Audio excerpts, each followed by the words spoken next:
전망이라고 해서 엄청 거창하잖아요. 근데 이 전망은 늘 틀리는 게 일반적입니다. 그래서 어디에서 하거나 늘 틀리고, 왜냐하면 주로 미래를 보는 건데 현재의 눈으로 보기 때문에 미래가 제대로 안 보이는 게 정상이라고 봐야겠죠. 그래서 사실은 제가 요즘은 데이터에 익숙하게 늘 보질 않기 때문에 좀 혹시 중간중간 잘못되는 부분이 있을지 모르겠는데 그런 의문이 드는 것은 나중에 또 뭐 질문도 하시고 체크도 해주시면 좋겠습니다. 그리고 이게 미리 말씀드릴 것은 영업 진화적인 내용으로 해야 되는데 조금 그렇지 못한 측면이 있는 그런 오늘 좀 내용이에요. 그래서 우리가 살고 있는 오늘의 이 경제, 자본주의라고 하는 이 사회, 이게 글로벌하게 어떤 모습을 하고 있는지를 한번 생각해보는 그런 시간이라고 오늘은 좀 생각하시고, 또 뭐 다른 기회들이 있으면 세부적으로 뭐 영업 진화적인 그런 공부도 할 수 있는 기회가 있기를 바라면서 오늘은 좀 세계 경제의 흐름 전체를 느끼는 그런 시간으로 한번 해보겠습니다. 우선 제가 뭐 데이터를 주물럭거리는 게 아니라서 통상적으로 전망을 하고 있는 데이터를 모아놓은 것들입니다. 그래서 보시면은 대충 비슷하죠. 24년, 25년 뭐 수치상으로 거의 비슷합니다.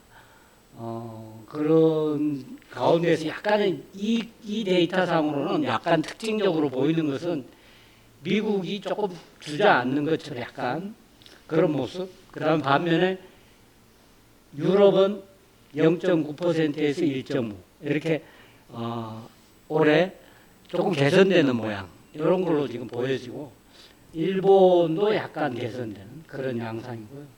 반면에 신흥개도국은 전반적으로 괜찮다고 보이고 있는데 가장 우리가 주목할 국가이기도 하고, 중국의 경우가 이제 5% 선에서 사실 올해도 5% 안 나올 것 같아요. 그런데 내년에는 4.5 내지 저하 쪽에 보면 4.1까지 전망하고 있는, 한 단계 떨어지는 걸로 이렇게 보고 있습니다. 그리고 뭐 인도는 현재 한창 성장국이라 뭐 조금 떨어지긴 하지만 양호한 상태고요. 그다음 뭐 그런 정도고, 그 다음에 제일 마지막에 세계 교육 증가율이 나오는데 개선되는 것으로 다 나옵니다. 다 나오는데 이 데이터는 사실은 24년 7월, 5월, 6월 이런 거라 다소 문제가 있죠. 그러니까 뭐냐면 트럼프의 출연과 그에 따른 영향 이런 것들이 충분히 감안되지 않은 걸로 보여집니다. 그래서 뒤에서 다시 말씀드리겠지만 트럼프의 출연은 아무래도 국제교역에 부정적인 영향, 돌출적 영향 뭐 이런 것들이 예상된다는 점에서 사실은 좀 부정적입니다. 그러니까 저거보다 오히려 많이, 그러니까 24년보다 교육 증가율이 크지 않을 걸로, 오히려 감소할 걸로 보는 것이 맞을 것 같습니다. 그 다음에 우리가 세계경제, 이런 기조로 세계경제 전체를 이렇게 사고할 때 가장 핵심이 되는 테마는 첫 번째 나와 있는 이 이야기입니다. 금융 완화에서, 그러니까 팬데믹 때 워낙 어려우니까 금융을 대대적으로 완화해. 그러니까 금융을 완화한다는 것은 돈을 많이 푼다는 얘기고, 금리를 낮게 유지한다는 얘기죠. 금리를 급격히 떨어뜨려서 금융을 대폭적으로 완화했다가 23년, 2년, 3년 이렇게 긴축 기조를 강력하게 다시 쪼우는 그런 시간을 이제 거쳐왔고, 작년부터 특히 작년 하반기부터 금융 완화 국면으로 다시 들어갔습니다. 그러니까 금리를 내리는 방향으로 들어갔습니다. 그런데 우리가 이제 통상 경제에서는 금리를 내릴 수 있는 조건이 되려면 인플레가 완화가 돼야 돼요. 왜냐하면 금리를 내리면 통화가 많이 풀리게 되니까 당연히 금리가 올라갈 수 있는 그런 배경 요인이 되잖아요. 그러니까 인플레가 잡히는 조건과 금리를 완화하는 것이 이자를 내리는 것은 함께 간다. 그런 이야기. 그래서 현재는 작년 하반기부터 금융 완화가 진행되고 있고 올해도 금융 완화가 그 진행이 계속된다. 일단 이것이 이제 큰 기조입니다. 그러니까 금융 완화가 되면 뭐가 이제 당연히 이자율이 떨어지는 거니 이자율을 내린다는 거죠. 그래 이자율을 떨어뜨리면 전반적으로 자금 숨통이 트인다 이런 측면이 생기게 됩니다. 그러니까 이게서 이제 우리가 주목할 점은 뭐냐면 오늘날 우리가 이렇게 경제 활동을 볼 때 대기업들의 경우는 자금이 풍부하잖아요. 그리고 자금을 조달할 수 있는 방법도 다양하고 하지만 중견 이하 특히 중소기업, 소기업 이런 쪽으로 갈수록 자금의 문제에 늘 부딪히게 되잖아요. 그런 경우에 당연히 이제 소기업이나 영세기업의 경우는 이자율이 싼 쪽에서 기업 활동이 활성화될 수 있는 기본적인 여건이 되는 겁니다. 그래서 이 대목은 그런 의미에서 전반적으로 기업 활동에 좀 긍정적인 그런 신호가 된다. 그러니까 금융을 완화하면 그런 조건을 통해서 예를 들면 성장을 확장한다라고 하는 의미가 하나 있고 그 다음에 그 중에서도 대기업보다는 중소, 영세기업 이런 쪽들의 기업 활동이 활발해진다라고 하는 의미를 갖습니다. 그러니까 예를 들면 현재 우리 예를 들어서 산업 발전이 전개되는 가운데에서 선도산업, 대기업이 주도하는 이런 부분은 예를 들면 어려울 때일수록 더 예를 들면 스스로 자금력이 있기 때문에 어려운 가운데에서 더 앞으로 이런 의미가 있다면 소기업들은 어려운 환경에서 그러니까 금리가 비싼 환경에서 매우 어려운 거죠. 그런데 금융이 완화되면 그런 부분이 이제 예를 들면 상대적 키맞추기가 약간은 진행될 수 있는 여건이 된다. 그러니까 경기가 좋아지냐 나빠지냐와 상관없이 금리가 내리고 금융이 완화되면 중소기업, 소기업들의 기업 활동이 상대적으로 활발해질 수 있는 가능성이 존재한다. 그러니까 그런 점에서 약간의 이게 뭐 엄청나게 키맞추기가 되지는 않겠지만 약간의 키맞추기가 된다라고 하는 것이고요. 그 다음에 이제 우리가 지난번에 우리 조기영 박사께서 AI 산업에 대한 엄청난 강의를 해주셨는데 그것이 이제 현재 예를 들면 우리 일종의 자본주의 흐름에 있어서 거의 핵심적 주도 산업을 지금 차지하고 있는 거죠. 그것이 전개되는 것이 예를 들면 현재는 뭐 산업 발전을 완전히 주도하고 있다고 할 수 있으니까 그 주도는 여전히 그죠? 계속되는 이런 것이 하나의 우리가 주목해야 될 그런 점이고요. 그다음 세 번째는 트럼프 2.0이라고 하는 겁니다. 그러니까 우리가 2.0이라고 부르는 것은 지난번 집권은 1.0이라고 하고 그러니까 버전 2.0이 되는 거죠. 그래서 트럼프 2.0이라고 하는 것이 미국이라는 나라 자체가 엄청난 영향을 미칠 수밖에 없기 때문에 이 요인이 절대적으로 매우 중요한 현실적으로는 다른 어떤 것보다 매우 중요한 변수로 부각될 것이다. 이미 됐다고 할 수 있겠죠. 그래서 그런데 이 트럼프라고 하는 현상은 그 자체가 불확실이고 그 자체가 돌출적이라 그로 인한 영향도 돌발적이고 돌출적이고 불확실하고 따라서 불안정한 그런 여건이 조성될 가능성을 다분히 안고 있는 그런 대목이다. 이런 생각을 할 수가 있습니다. 그래서 제가 여기다가 국제 질서의 훼손과 포퓰리즘의 확산 준동 이런 식의 표현을 써놨는데요. 그렇죠. 기존에 어쨌든 국제 자유무역을 축으로 하는 국제 질서의 흐름에 일단 트럼프는 기본적으로 자기에게 불리한 것은 동의하지 않기 때문에 그런 재반의 질서에 돌출적으로 거부하거나 부정하거나 탈퇴하거나 이런 일들을 하게 될 것 같아요. 그래서 그런 것들에 영향이 있을 것이고요. 그 다음에 트럼프 자체가 대표적인 오늘날 포퓰리즘이죠. 그래서 그런데 이 포퓰리즘은 여기에만 트럼프에게만 있는 게 아니고 오늘날 전 세계 사실은 오늘 우리가 경험하고 있는 윤 현상이라고 하는 것에도 그런 측면이 다분히 잠재되어 있는 것이죠. 그런 측면이 사실은 오늘 특히 최근 세기에 들어서 전 세계적으로 곳곳에서 그 모양새를 많이 보이고 있습니다. 그런 예를 들면 최근에 무슨 독일 선거에서 그러니까 유럽 의회 선거에서 독일에서 나타난 현상, 프랑스에서 나타난 현상, 유럽 각국에서 또 지난번 영국에서 브렉시트와 관련된 현상이라든가 또는 이민자에 대한 이상 행동이라든가 이런 것들이 전 세계적으로 나타나고 있는데 그런 것들에 예를 들면 우리 윤이 자기를 혹시 지지해 주지 않을까 이런 헛된 기대를 하는 것과 마찬가지로 트럼프의 출현이 그런 세력들의 준동을 더 부추길 수 있는 가능성 그리고 그것이 경제 정책의 안정성에 미칠 가능성 이런 것들도 계속 주목되는 그런 이야기가 되겠습니다.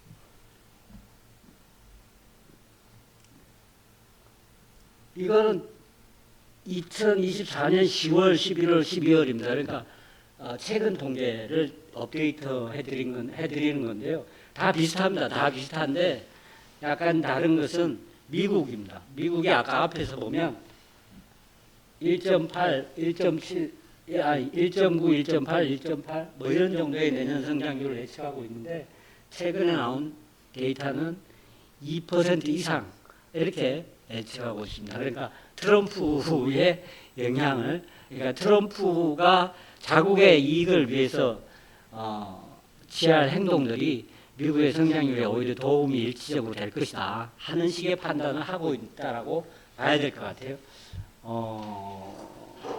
나머지는 뭐 비슷한 상황입니다.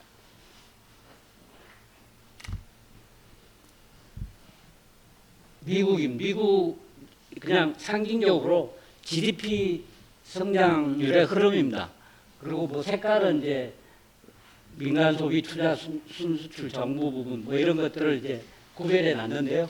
대체로 어쨌든 미국의 경우도 전체적으로 이렇게 하향하는 지금 국면에 있는 것은 사실이다. 그런데 최근에 지금 보이고 있는 미국의 모습은 지난 연말 이런 기준으로 아직 대체로 지금 고용이 매우 양호한 걸로 되어 있습니다. 그러니까 사실은 우리가 지금 트럼프를 얘기하지만 트럼프 1.0 이후에 바이든 하에서도 사실은 굉장히 보호주의적인 경향을 유지하고 확장시켜 왔습니다. 실은 그러니까 사실은 미국 국민들 입장에서 바이든이 그다지 썩 잘못했다고 보기 어려운 그러니까 경제 성장을 그러니까 팬데믹 이후에 경제 성장을 양호하게 끌어가는 그리고 자국 이익을 중시하는 예를 들면 우리 지금 유명한 IRA법이라든가 칩스법이라든가 이런 것들이 거의 강도적으로 미국의 이익을 옹호하는 방향의 정책을 만들어낸 거란 말이에요.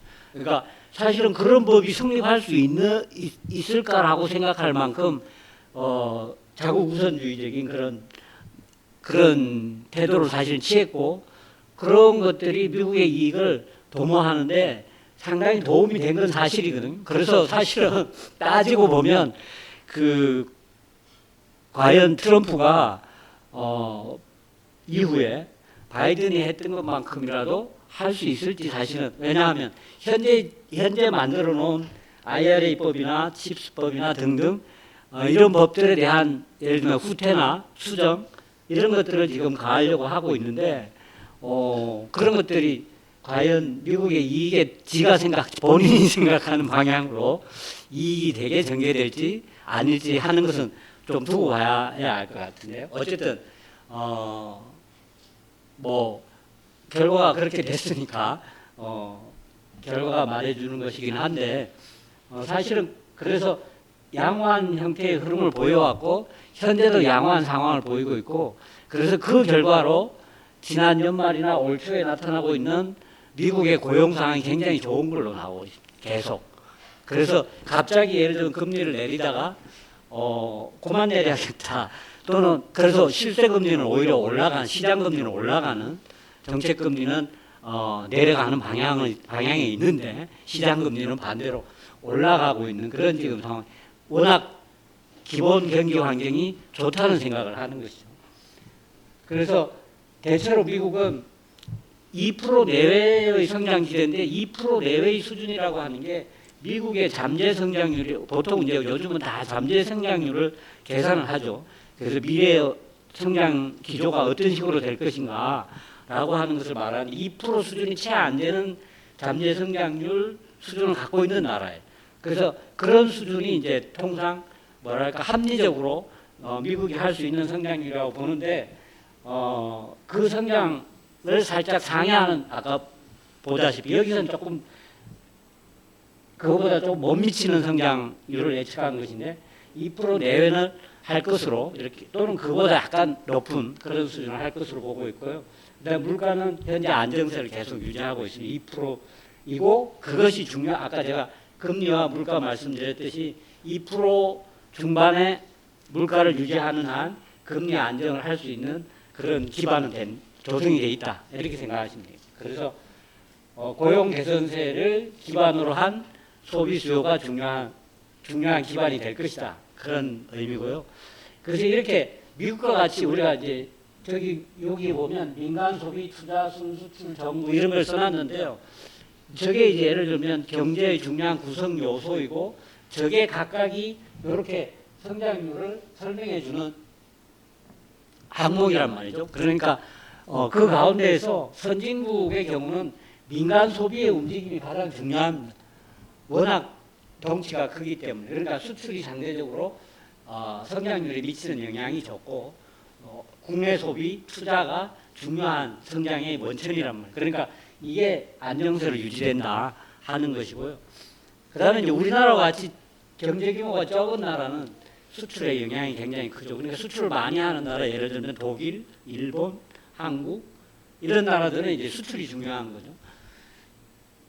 어쨌든 그렇고요. 뭐 다 이제 말씀드린 대로 뭐 그런 내용. 특히 신정부 트럼프 2.0의 각종 이제 예를 들면 감세의 영향, 그다음에 다양한 규제 완화들을 실현하겠죠. 지금 현재 규제 완화를 위해서 준비해 놓은 예를 들면 그 계획이 300여 가지에 이른다고 합니다. 그러니까 바로 취임하자마자 100여 가지는 시행이 될 거라고 하고 그런 이제 규제 완화가 이루어지면 규제 완화가 이루어지는 그 자본주의에서 규제 완화가 이루어지는 것은 무조건 기업에 유리한 것들이라고 보시면 됩니다. 그러니까 기업의 이익을 옹호하는 그런 내용에 왜냐하면 그래야 그러니까 투자를 많이 할 수 있도록 해준다 이렇게 생각하시면 되겠습니다. 그러니까 그런 투자 완화의 기대감이 성장에 다소 긍정적으로 작용할 수 있겠다 이런 얘기.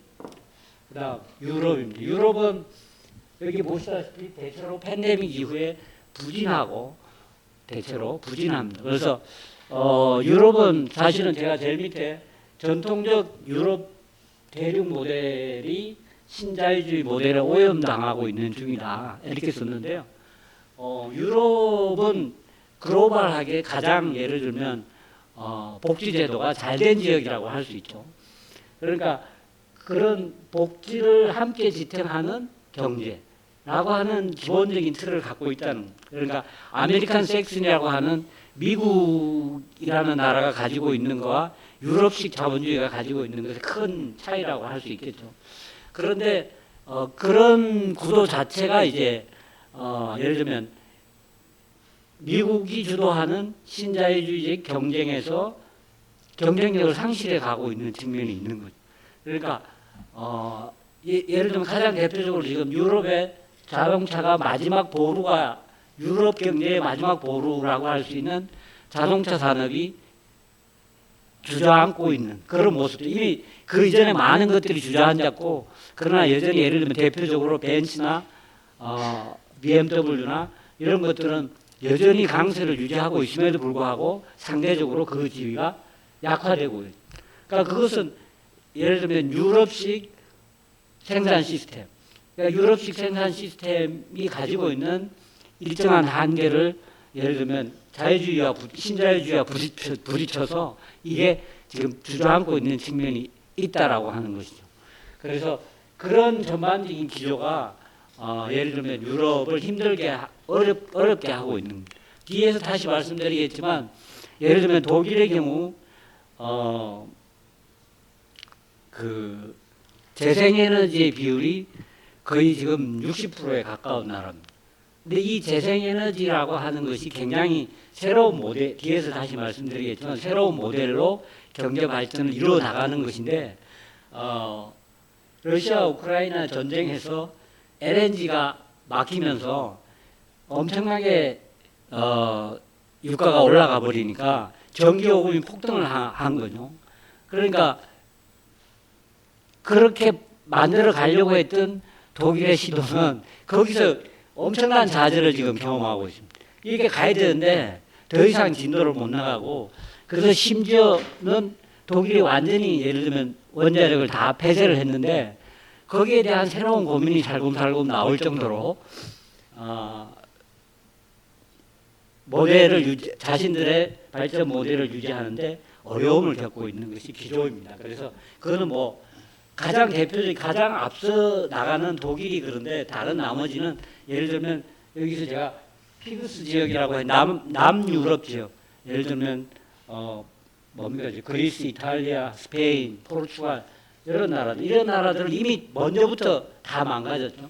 먼저부터 다 망가졌다가 이제 다 망가지고 난 다음에 지금 이제 조금씩 그러니까 빠른 속도로 지금 회복하고 있는 중입니다. 그래서 오히려 피그스 지역은 강한 반등이 기대된다는 식의 이야기를 전망들 대부분 그런 전망을 하고 있습니다. 그래서 어쨌든 그럼에도 불구하고 얼마간의 개선은 이루어진다.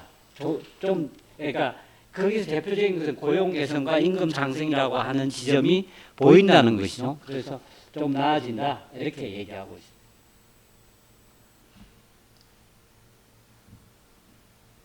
그다음 중국입니다.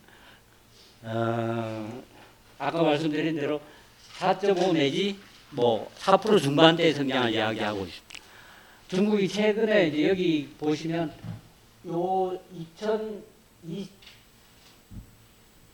2000년대 들어서 2021년, 22년, 23 요 시기에 예를 들면 성장률이 한 단계 살짝 다운된 것이죠. 그러니까 5%, 6 내지 7%를 고집하다가 최근에 이제 5% 수준을 이야기하고 있습니다. 그러니까 중국도 저쪽에 기본적으로 성장 동력이 약화되고 있는 국면에 있다. 그러니까 이제 그만큼 경제 규모가 거꾸로 말씀드리면 커졌다는 것이죠. 그러니까 경제 규모가 커진 만큼 성장률을 유지하는 것은 굉장히 버거운 그래서 지금 성장률 측면에서 큰 국가로 가장 활발한 나라는 인도라고 할 수 있습니다. 그러니까 상대적으로 아직 임금이 낮고 할 게 많고 뭐 이런 것이죠. 그래서 중국은 이제 예를 들면 5% 수준을 지금 목표로 하고 있는데 근자에 굉장히 계속 예를 들면 어려운 시기를 계속 보내고 있는 거다. 그래서 예를 들면 제일 문제가 중국 사람들도 이제 돈을 안 쓴다. 돈이 없다는 거죠. 그 다음에는 이제 그것의 가장 큰 이제 현상이 뒤에서 잠깐 나올 건데요. 부동산 가격이 예를 들면 중국은 남아 있는 땅을 계속 개발해서 그걸 가지고 특히 이제 중국은 중앙 정부가 있고 지방 정부가 있죠. 그러니까 지방 정부들도 규모가 어마어마하게 크죠. 그러니까 그 지방 정부들이 중요한 재정 원천을 부동산 개발에서 많이 구했어요.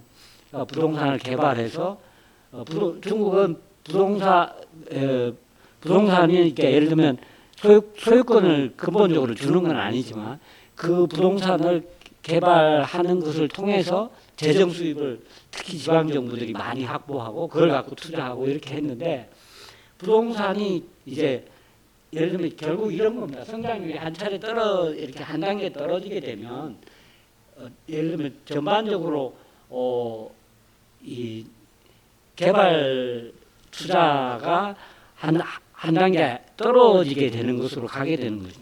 그다음에 또한 중국은 그런 가운데에서 돈을 벌어서 전략적 투자를 역시 공산당 국가이기 때문에 공산당이 설정하는 계획이라고 하는 것으로 투자를 집중하기 때문에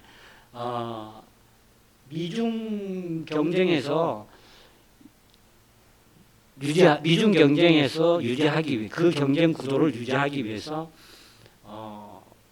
전략적인 투자를 계속해 왔다고 볼 수 있습니다. 그러니까 예를 들면 우리가 앞에서 우리 공부했다고 하는 AI 혁명에도 뒤지지 않아야 되겠다는 생각 때문에 중국이 어마어마하게 투자를 합니다. 그러니까 물론 미국과의 격차가 엄청나게 크지만 그러나 세계적으로 2위죠. AI 투자에서 중국이 2위를 달리고 있고 실제로 많은 성과들도 내고 있는 것으로 보도가 많이 되고 있죠. 그뿐만 아니라 예를 들면 재생에너지, 그 다음에 자율자동차 등등 이런 미래의 신산업 또는 미래의 먹거리라고 우리는 주로 먹거리라고 하죠. 왜냐하면 우리는 수출을 해서 사니까. 근데 다른 나라에서는 그렇게 먹거리라고는 하지 않습니다. 그냥 주도 산업이죠. 그러니까 그런 것들을 유지해야 된다는 생각 때문에 그런 투자를 하다 보니까 예를 들면 민생에 관한 부분들이 상대적으로 좀 소외됐던 이런 측면들이 있었다고 보여집니다. 그래서 오랫동안 이제 민생의 문제가 중요한 쟁점이 되다 보니까 두 번째 강력한 경기 부양책을 지금 대대적으로 준비하고 있다 이렇게 계속 알려지고 있습니다. 그래서 지난 하반기에 정치국 회의, 그 다음에 경제 무슨 이름이 생각 안 나네. 정치국 회의를 하고 그 다음에 경제 무슨 국도 회의를 하고 그리고 이제 올해 이제 봄에 얼마 안 남았습니다. 이제 이른바 뭡니까 그 양회 공산당 대회와 전국 인민 대표소 이런 이제를 통해서 그것을 이제 공표하고 추진하기 위한 준비를 대대적으로 하고 있다고 합니다. 그래서 중국이 최근에 중국이 정책의 최우선 과제로 내세웠던 게 뭐냐면 항상 일본이 과학기술입니다. 거의 최근 그러니까 20세기 들어서 거의 일본이 과학기술인데 올해 그 최우선 과제를 소비 진작으로 바꾼다고 지금 예고하고 있습니다. 이번 양해에서 그렇게 결정될 것 같아요. 그래서 성장 목표 5% 이렇게 해서 무조건 한다. 이렇게 해서 못 살겠다. 사실은 그리고 중국이 이렇게 내수가 침체되는 가운데에서 한국 같은 나라, 특히 개발도상국들이 굉장히 고생을 했는데요. 그게 뭐냐면 이 저가 상품의 생산 기지가 대규모적으로 구축되는데 국내적으로 소비가 되지 않으니까 밀어내기 수출을 대량으로 진행해 오고 최근 한 2년 동안 계속해서 그러니까 물론 이게 이제 디플레틱 효과를 가지고 뭐 예를 들면 그래서 우리는 싸게 물건을 사다가 쓸 수 있는 그런 효과가 있긴 하지만 그러다 보니까 한국 제품도 제대로 가격을 수출 시장에서 제대로 가격을 받을 수 없는 그런 이제 문제를 수반하고 있었습니다. 그런데 그 부분, 그러니까 예를 들면 이렇게 해서 5% 성장에 대한 내수 소비가 진작이 되면 한국 같은 경우는 굉장히 희소식입니다. 그러니까 그게 잘 될 수만 있다면. 왜냐하면 한국의 이른바 석유화학, 그 다음에 식품, 그 다음에 의료 등등 이른바 전통적 산업에 해당되는 산업이나 또는 생활 필수품 이런 것들에서 이제 중국 비즈니스가 최근에 한 2년 사이에 중국 비즈니스가 굉장히 악화되는데 그런 부분에 약간의 개선이 있을 수도 있겠다. 그게 잘 되면 이게 근데 전반적인 예측은 굉장히 잘 되기 힘들다.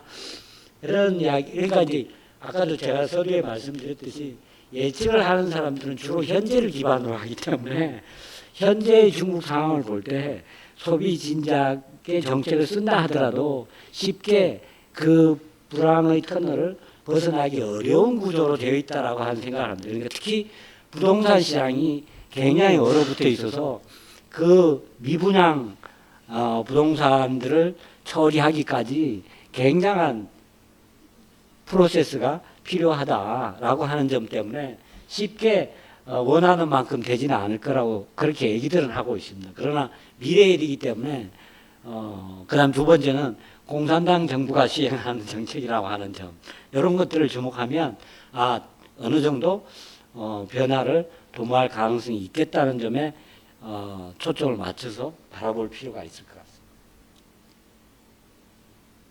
예.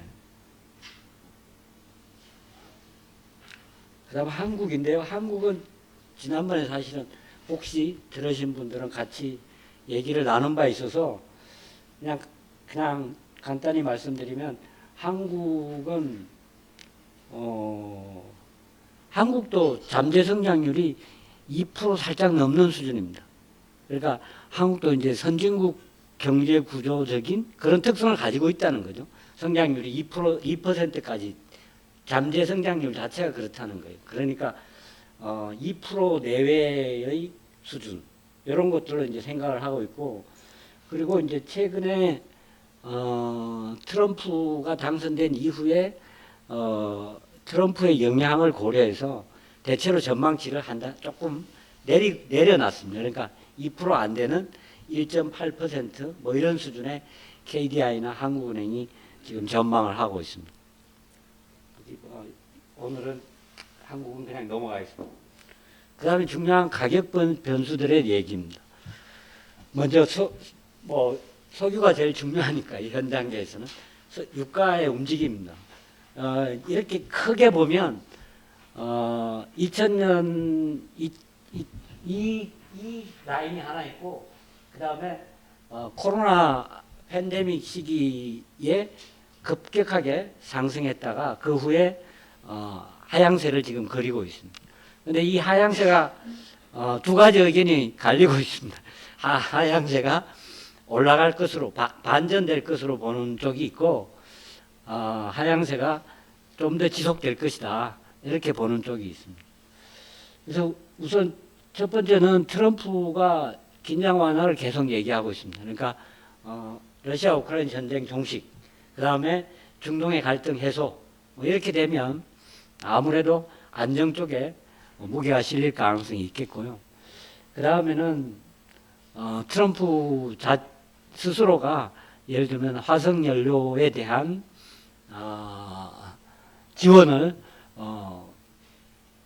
공언을 하고 있기 때문에 그러니까 미국의 추가 예를 들면 현재 특히 셰일가스나 이런 부분에 대한 중단, 그러니까 개발 중단이나 생산 중단이 되고 있는 경우들이 제법 많은데 그런 부분들을 재개하겠다는 거죠. 그렇게 되면 LNG 공급 측면에서 완화될 가능성이 많고 그럼 유가도 좀 안정될 가능성이 있다 이런 생각이 들고요. 반면에 이제 뭐 빨간 네모 안에는 오히려 유가가 올라갈 수도 있다 그런 측면을 얘기하고 있는데요.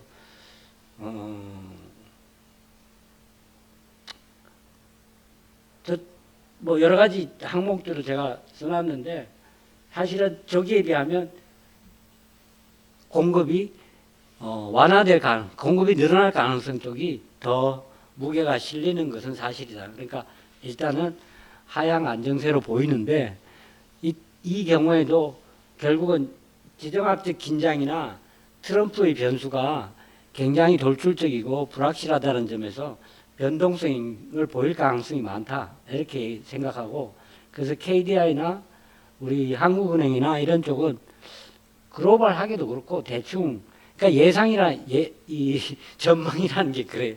대충 얼마를 보고 있냐면 60에서 70달러 선을 보고 있습니다. 그러니까 그 어느 언저리에 있다 이런 식으로 그러니까 현재를 기준으로 전망치라는 게 대부분 그렇습니다. 현재를 기준으로 약간의 변화를 주는 그런 정도인데 현재로서는 상대적으로 조금 더 안정된 가능성이 많아 보입니다. 이 그래프는 그러니까 그 러시아 우크라이나 전쟁이 으로 인해서 유가가 급등했잖아요. 급등을 하게 되면 상대적으로 예를 들면 수출하는 국가들은 수입 가격이 비싸지겠죠. 유가가 올라가니까. 그러니까 그에 비해서 상대적으로 수출가는 떨어지니까 교육 조건이 안 좋아지고 저렇게 그래프가 아래쪽으로 내려오는. 지금은 이제 유가가 안정되니까 다시 올라가는 그런 상황. 그러니까 유가가 안정이 되면 수출을 많이 하는 나라들은 교육 조건이 개선될 수 있는 그런 여지를 가지고 있다 하는 점에서 긍정적입니다. 그다음 위는 달러입니다. 위는 달러 인덱스라고 해서 지수로 잡은 건데요. 달러가, 그러니까 이 그래프는 지금 이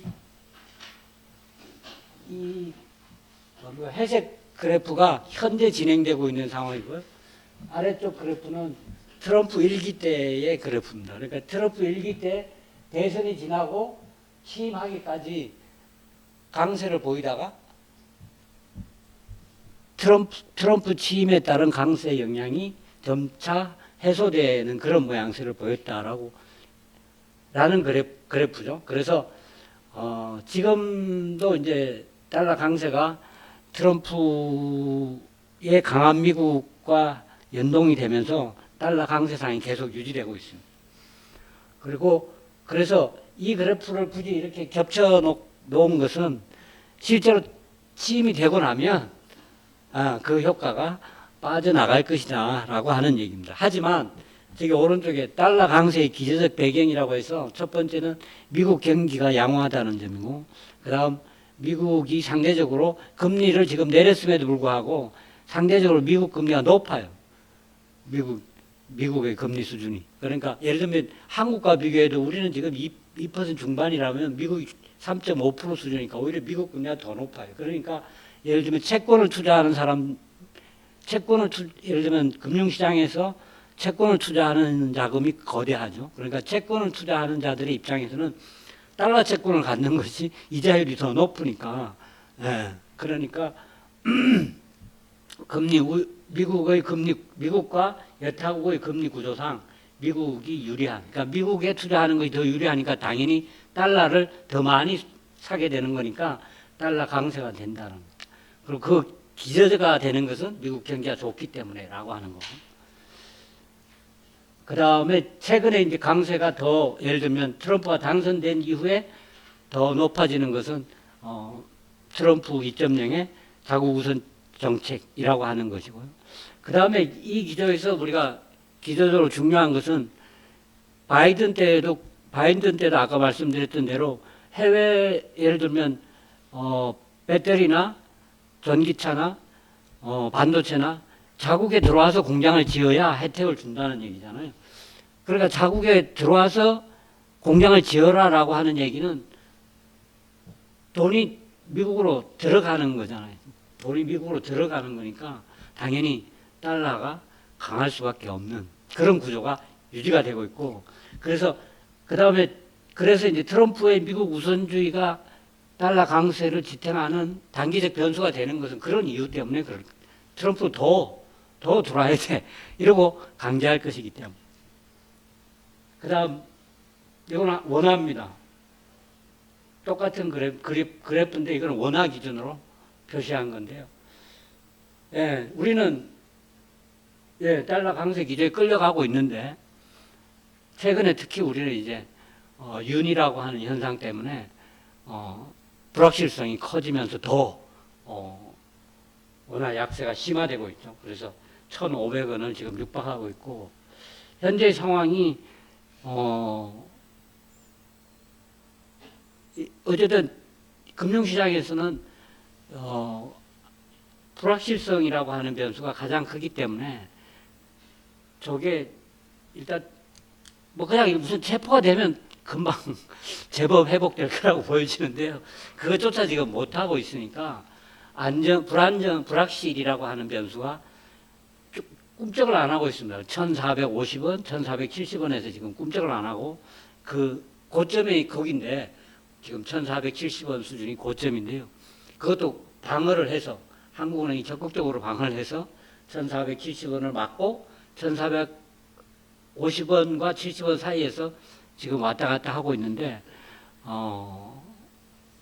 불확실하다라고 하는 이유 때문에 아직도 우리는 좀 더 이어질 것 같습니다. 그리고 어쨌든 이제 취임을 하면 전반적으로 달러 인덱스 자체가 안정이 되면 더불어서 우리도 불확실성이 해소가 되면 안정이 될 수 있는 그런 가능성은 있지만 기저적으로 달러의 강세 기조는 유지될 가능성이 있다. 그러니까 상대적으로 좀 내려오는 건 당연히 내려올 수 있는데 내려오는 범위에서 굉장히 힘들다. 그러니까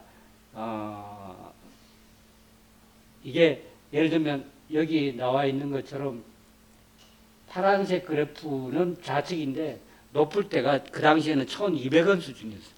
근데 지금은 우측 회색 그래프는 1,450원 이상이 지금 고점이 있습니다. 그러니까 상대적으로 지금 우리 환율은 매우 부담스러운 수준인 거죠. 그래서 특히나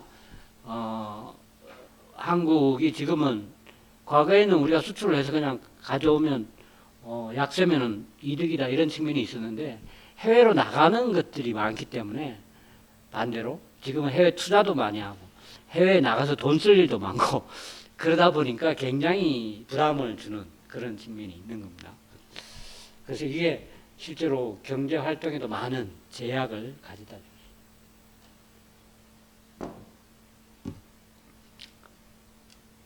그 다음에 금리인데요. 금리도 파란 선이 트럼프 1.0입니다. 그러니까 조금 올라가다가 안정되는 그런 분위기였다면 지금 금리가 계속 올라가고 있습니다. 근데 저 오른쪽에 빨간 동그라미 안에 보면 다 이렇게 최근에 저게 정책 금리인데 금리 내렸습니다. 저렇게 금리를 내렸는데도 얘가 안 내려오고 올라가고 있는 회색 그래프 계속 올라가고 있습니다. 시장 금리 그러니까 정책 금리를 내렸으나 시장 금리가 올라가고 있습니다. 그 이제 이유는 미국 경기 자체가 좋기 때문에 시장에서 추가적으로 앞으로 금리를 내리지 않을 것이라고 하는 전망. 그럼 두 번째는 트럼프가 가지는 불확실성이 예를 들면 특히 관세, 그러니까 고율 관세를 부과하게 되면 바로 직접적으로 물가에 연동이 되기 때문에 물가 부담, 미국에서의 물가 부담을 현저하게 높이는 결과를 낳게 됩니다. 관세로 인해서 관세 부담을 고율로 때립니다. 그러니까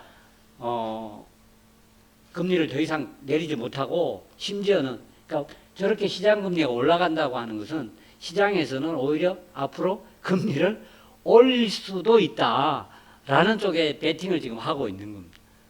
그러니까 계속 시장 금리는 올라가는 지금 그런 추이를 보이고 있는데요. 하지만 제가 서두에 말씀드렸듯이 현재는 기조적으로 금융을 완화하는 국면에 있습니다. 그렇기 때문에 금리는 내려가는 쪽으로 선택을 할 가능성이 많습니다. 여기 왼쪽 하단에 있는 그래프는 파란색 그래프가 테일러 룰이라고 해서 금리 수준을 결정하는 기준이 되는 지표예요. 그러니까 상대적으로 지금 예를 들면 요건 조금 지난 데이터인데요. 지금은 3.5%까지 내려왔죠. 근데 여기 지금은 더 내려갔겠죠. 그래서 작년 하반기 시점에 상대적으로 정책금리는 5.5%인데 테일러 룰에 의한 예측 가능한 그러니까 내릴 수 있는 금리 수준은 3.55%로 나와 있습니다. 그러니까 상대적으로 갭이 있는 거죠. 금리를 내려야 되는 내릴 수 있는 여지가 있는 그런 상황이라고 보시면 됩니다. 그 다음에 오른쪽 하단에 있는 그래프는 파란색이 인플레이션이고 빨간색이 실질임금의 변동률인데요. 상대적으로 물가가 안정된 구조에 있기 때문에 실질임금이 상대적으로 지금 유리한 상황에 있다. 그러니까 그래서 저것이 예를 들면 미국 경기를 지탱하는 중요한 소비 기반이다 하는 그런 이야기가 되죠. 그 다음에는 미국이 보호무역을 예고하고 있는데요. 고율 관세를 예고하고 있는데 저 오른쪽에 보면 일단 지금 미국의 무역 적자를 가장 많이 일으키는 나라가 예를 들면 캐나다, 멕시코, 중국, 뭐 그다음에 일본 뭐 등등 한국 이렇게 한국이 한 뭐 7, 8위 정도 됩니다. 아주 엄청나게 앞에 있지는 않아요.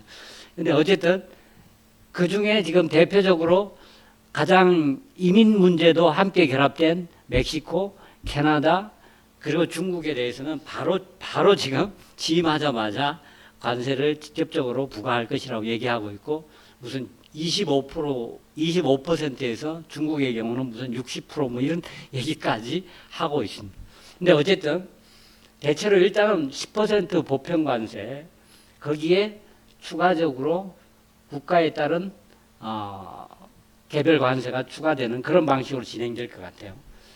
그런데 이 지금 그래프는 위에 있는 그래프는 뭐냐면 그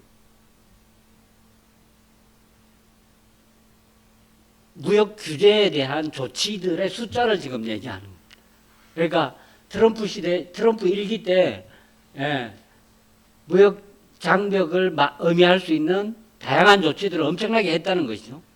그런데 그것이 바이든이 됐다고 해서 정리된 게 아니고 바이든 때도 계속해서 보호무역 장치를 강제해왔다. 앞에서 제가 말씀드렸듯이. 그래서 미국은 지금 계속 그 방향으로 가고 있다. 자국의 이익 보호라고 하는 것이 트럼프만 하는 게 아니고 기저적으로 미국이란 나라가 지금 그런 상황에 놓여 있다라고 하는 그것을 할 수밖에 없는 상황에 놓여 있다라고 그런 것들이 지금 계속되고 있다는 것이고요. 그 다음에 저기 그 아래서 놓은 것은 미국 무역 흑자국들이 미국산 수입을 제한하면서 예를 들면 관세 문제를 완화시키는 노력을 할 것이다. 그 대표적인 것이 이제 LNG나 군수품 이런 것들입니다. 이걸 수입해 가겠다. 그런 식으로 특히 유럽의 경우가 저기에 주로 해당되는 것입니다. 그 다음에 아래 왼쪽에 있는 그래프는 빨갛게 지금 화살표를 표시했듯이 저렇게 높은 관세를 부과했을 때 금방 물가가 이렇게 상승했다는 거예요. 인플레이션 부담으로 바로 나타났다는 거죠. 그래서 우리가 예측에서도 그렇게 되면 직접적으로 미국의 물가 상승을 부르고 그것이 미국 경제에 굉장히 부담이 될 가능성이 높다. 그런 저 그래프는 생략하고 넘어가겠습니다. 그 다음 불법 이민자 추방 문제인데요. 여기 지금 이 그림은 지난 세기일수록 불법 이민자가 많은 지역입니다. 그러니까 멕시코 인접한 지역의 그러니까 남서부 쪽으로 그리고 캐리비안에 가까운 지역 이런 지역으로 불법 이민자가 많다는 것을 확인할 수 있는데요. 뭐 저렇게 많다는 겁니다. 그래서 21년에 농업 부문에 미등록 이민자가 30만. 여기서 농업 부문이라는 것은 단순히 농업만 의미하는 것은 아니고요. 축산업, 특히 닭, 양계업 이런 데 굉장히 많다고 하죠. 그래서 그런 부분이 있는데 이것도 현실적으로 과연 얼마나 실제 추방할 수 있을까에 대한 의문은 계속 제기되고 있습니다.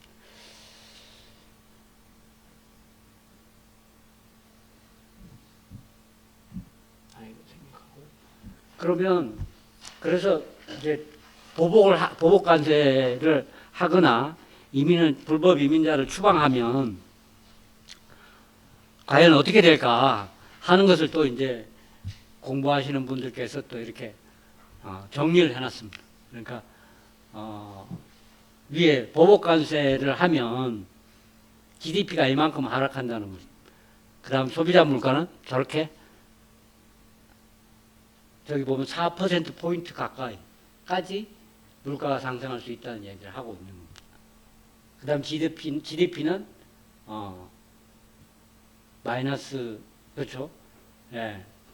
거의 두 개를 합치면 마이너스 2%포인트까지도 하락할 수 있다. 이런 얘기를. 물론 이제 굉장히 극단적 가정들을 했겠죠. 그래서 나온 얘기고요. 그 다음 아래는 반이민 정책을 추방을 했을 때 영향은 어떻게 되냐? 국병만 폐쇄했을 때 약 1%가 2030년까지인가요? 2029년까지네요. 이렇게 지속적으로 영향을 미칠 수 있다는 거죠. 그 다음에 입국자 추방, 20년 이후에 들어온 입국자 추방, 그거는 한 저기 끝에 가면 3%포인트까지. 그 다음 불법 체류자 전원을 추방하면 이렇게 엄청난 GDP 하락 영향이 예상된다라는 이야기를 하고 있습니다. 이거는 물론 가정에 의한 것이니까 영향이 그만큼 크다라는 이야기를 하고 있습니다. 그래서 결국 실제 트럼프는 공약의 트럼프하고는 많이 다를 것이다. 그 첫 번째가 트럼프 대통령 후보 시절에 주요 공약들이 일기 때 그 공약들이 과연 몇 개나 실현이 됐냐 하는 것을 검토한 자료에 의하면 상당수가 불이행됐다 하는 것이 이제 첫 번째 근거고요. 그다음 두 번째는 실제 정책의 실행 과정에서 현실적 여건에 부딪혀서 수정하는 경우가 상당 대부분이었다 하는 그런 얘기고요.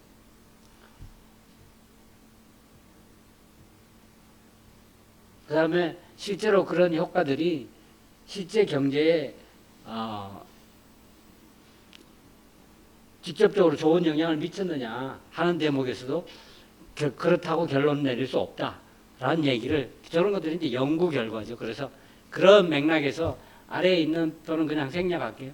그래서 실제 트럼프 정책의 실제판은 우리가 언론들은 사실은 좀 더 섹시하게 쓰는 것을 선호하기 때문에 극단적인 예들을 많이 보여주지만 실제 모양새는 그렇게까지 되지는 않을 것이다. 그렇게 얘기하고 있습니다. 그러니까 뭐 60% 관세라든지 이런 얘기들은 다 현실에서는 실제 그렇게 될 가능성이 없다는, 이거는 필요 없고요.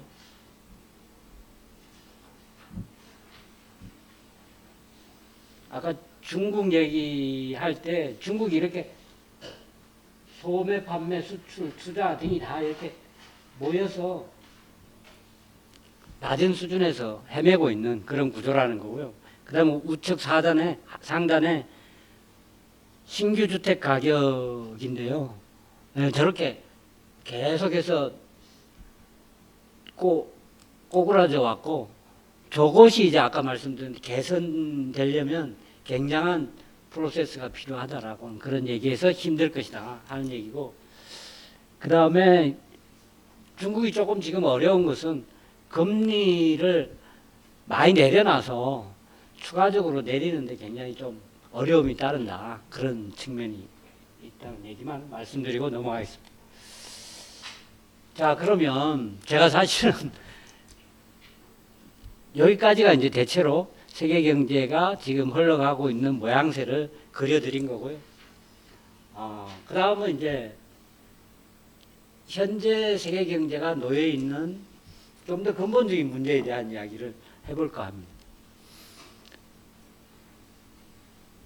이게 뭐냐면 income inequality, 그러니까 소득의 불평등을 얘기하고 있는, 1820년부터 2020년까지 추계한 데이터인데요. 보시면 빨간 선은 within country라고 되어 있습니다. 그러니까 국가별 평균을 기준으로 국가 간의 비교를 한 것입니다. 그 다음 파란색 선은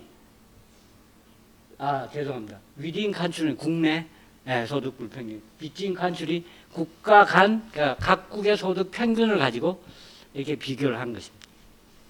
그래서 뭐 이쪽까지는 이게 사실 이렇게 내놓으면 굉장히 그랜드해서 이야기가 좀 어려운데요. 좀 좁힐게요. 저쪽으로 가면 우리가 가까운 것은 1950년 2차 세계대전 이후라고 이렇게 보면 전체적으로 이렇게 비교가 되죠. 이렇게와 여기, 그러니까 국가 내 불평등이 축소되고 국가 내 불평등. 상대적으로 국가 간 불평등은 조금 높아지고, 근데 반면에 1980년대 이후, 그러니까 우리가 이른바 신자유주의라고 지칭하는 시기입니다. 그러니까 레이건 등장 이후, 저거 이제 다른 데서 제가 따온 그래프라서 정확히 데이터 조작을 통한 감은 없지만, 대체로 그 이후에 국가 간 불평등이 축소된 반면에 국가 내 불평등은, 각국 내 불평등은 커졌다라고 하는 건데요. 그래서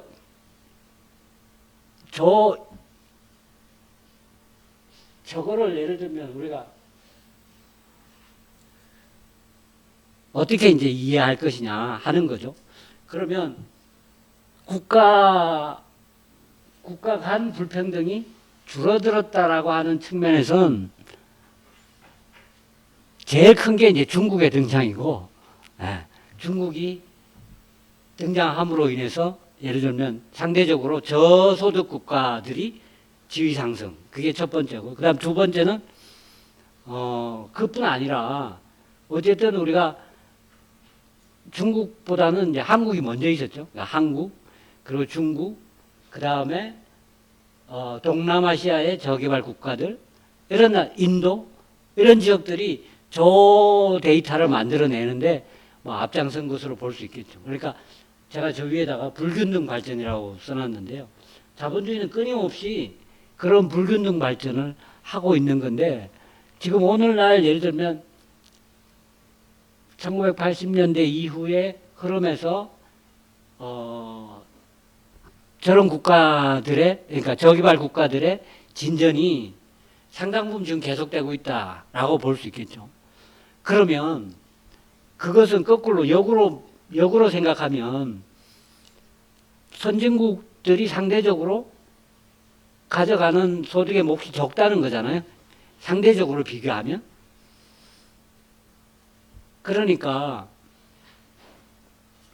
이제 그런 이제 특징이 있는가 하면 동시에 국가 내 불평등, 그러니까 각각의 나라의 소득 불평등은 높아졌다는 거잖아요. 네, 높아졌다는. 그런데 우리는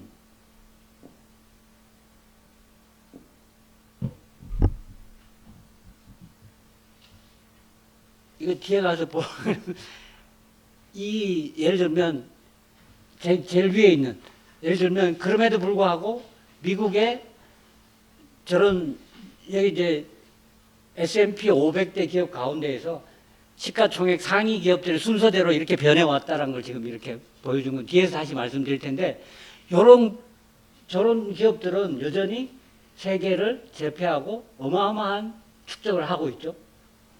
그게 이제 현실이잖아요. 그러면 국가 간 소득이 약간의 그러니까 상대적 균형을 잡아가는 측면이 있는 반면에 국가 내 불평등도는 높아지고 있는 건데, 상대적으로 예를 들면 미국을 우리가 생각하면 미국의 소득 불평등입니다. 그러니까 파란 것이 상위 1%, 빨간 것이 바텀 50%입니다. 아까처럼 상대적 비교를 한 건 아니지만 이런 모양을 가고 있다는 거죠. 지금도 가고 있다. 그러니까 그 얘기는 미국 내 소득 불평등도가 훨씬 더 현저하게 악화됐을 가능성이 많아요. 그러니까 선진국에서의 소득 불평등도가 상대적으로 선진국 내에서 상대적으로 크게 확대되고 있다 하는 것을 말해주는 거예요. 그러니까 왜냐하면 아까 봤듯이 상위 1%의 그런 어마어마한 존재들이 있는가 하면, 그죠? 전체적으로는 개발도상 국가들 대비 상대적 소득은 떨어지면서도 그런 격차는 커지고 있으니까 하위 소득자들의 상대적 소득 악화가 더 상대적인 거니까 더 심화되고 있는 것으로 결과적으로 그런 결과가 지금 계속 진행되고 있는 중이다 하는 얘기가 이제 제가 오늘 여기서 말씀드리려고 핵심입니다. 그러니까 그런 상황이 현재 우리가 놓여 있는 자본주의 현실이라고 하는 겁니다. 그리고 그것에 변화가 일어날 가능성이 별로 보이지 않는 이 상황은 더욱더 계속될 가능성이 높다는 겁니다. 그 다음 그래프는 좀 더 노골적으로 보여드리기 위해서 저기서 빨간색이 상위 1%인데요. 그 다음이 노란색이 상위 10%고요. 저게 왼쪽에 38%, 1%가 38%, 그 다음에 그걸 합친 빨간 노란색의 합, 이렇게 해서 76%. 그러니까 상위 10%가 소득이 부의, 여기는 부를 기준으로 경제적 부의 4분의 3을 차지하고 있는 그런 모양입니다. 이건 세계 기준입니다. 그러니까 그러면서 이 구도는 여기서 지금 이 그래프에서 보듯이 계속해서 0.1%는 더 높음 이렇게 가고 있는 것이 오늘의 현실이다 하는 거고요. 아까 미국 말씀드렸는데 네, 뭐 그냥 아까 말씀드린 대로 넘어갈게요. 그래서 결론은 이겁니다. 이렇게 지금 상위 10%의 점유율이 각국 모두 중국을 포함해서 어느 곳에서나 이렇게 치달아 가고 있다는 거고요. 그러니까 어느 곳에서나 하위 소득자들의 어려움이 계속되고 있다. 상대적 빈곤이 이렇게 이제 보여지는 거죠. 그래서 현재는 아까 80년 기준으로 제가 설명을 드렸는데 그 기준으로 불안정과 위기가 반복되는 자본주의. 그러니까 이것에 대한 이것을 어떻게 정리할 거냐가 굉장히 어려운 과제로 되어 있는. 그래서 제가 여기 상대적 안정이라고 표현해 놨는데요. 이 시기에는 보다시피 이렇게, 이거는 거꾸로 말씀드리면 하위 소득자들이 상대적으로 괜찮았다는 거, 앞에 그림에서 나타난 거죠. 그래서 비록 소득 격차가 존재하더라도 상대적으로 그것이 상대적으로 좁혀지는 이런 공간이 과연 올 수 있을까가 이제 우리가 미래에 생각해야 될 중요한 대목이라고 하는 점이죠. 그러나 문제는 그렇게 되기에는 별로 그러니까 그것을 해낼 수 있는 돌파구, 뭐 어떤 새로운 시스템 이런 것에 대한 가능성이 잘 안 보이는 거죠. 그래서 조만간 예를 들면 트럼프 취임하는 날에 다보스 포럼이 개최가 되는데 예를 들면 다보스 포럼이라고 하는 게 별건 아니지만 별건 아닌 게 아니라 거기가 세계 최고의 부자와 최고의 지식인들이 모여서 세계의 미래에 대해서 나름 어떤 답을 제시하는데 거기서는 예를 들면 환경 문제, 기후 문제 또는 평등에 관한 문제 이런 걸 늘 다루긴 합니다. 그 포럼 내에 물론 소수의 주제지만 늘 다루긴 하는데 공교롭게도 그날 트럼프가 취임한다고 그래요.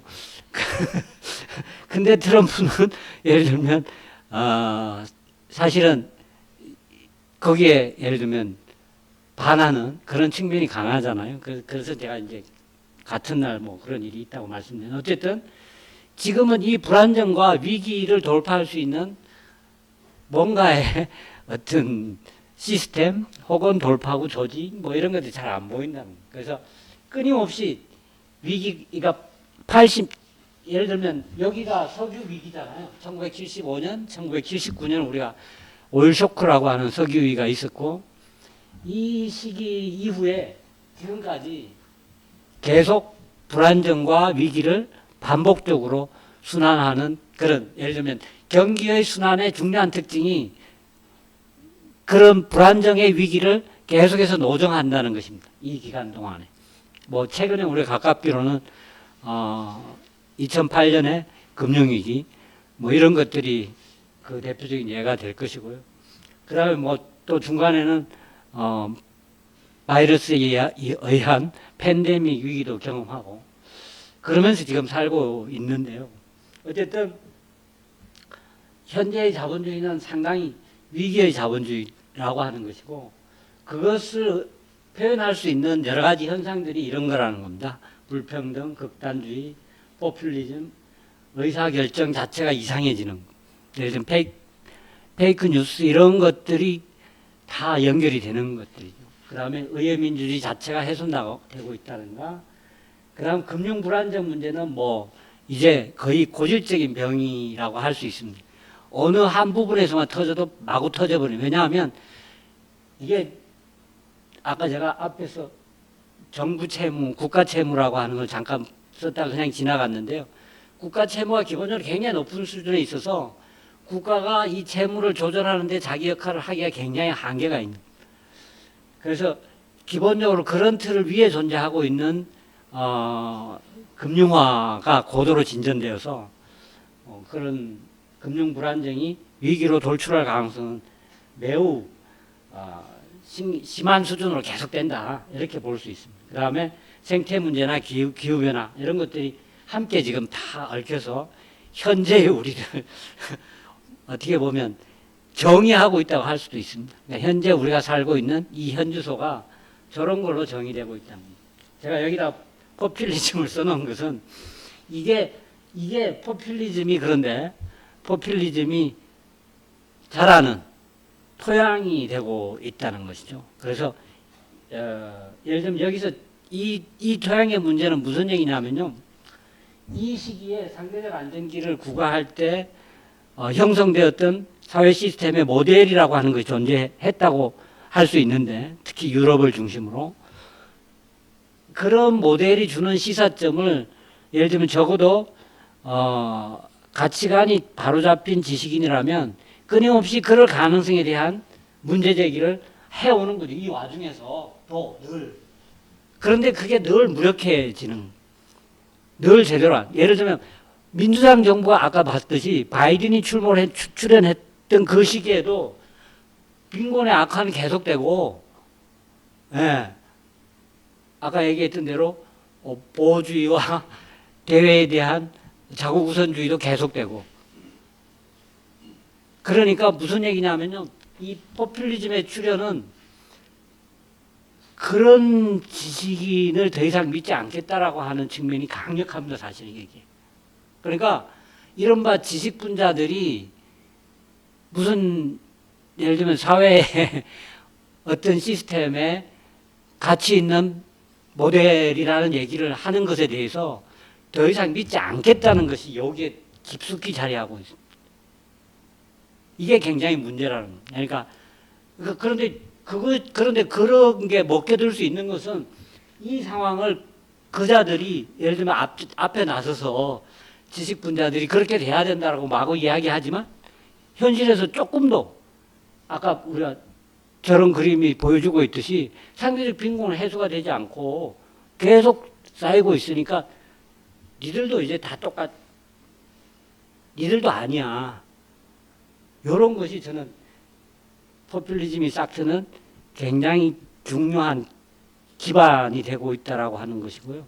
그런 점에서 이 현상은 좀처럼 수그러들기 어렵고 그러니까 경향 물론 경향에도 여기 제가 여러 가지 써놨습니다. 파라이트 그러니까 극우죠. 파라이트라고도 하고 익스트림 라이트라고도 하고 레디칼 라이트라고도 하고 그 다음에 내셔널 또는 네이티비스트 또는 안티 이슬람 또는 유로셉틱 이른바 유럽주의에 대한 회의 또는 환경회의 뭐 이런 것도 있고요.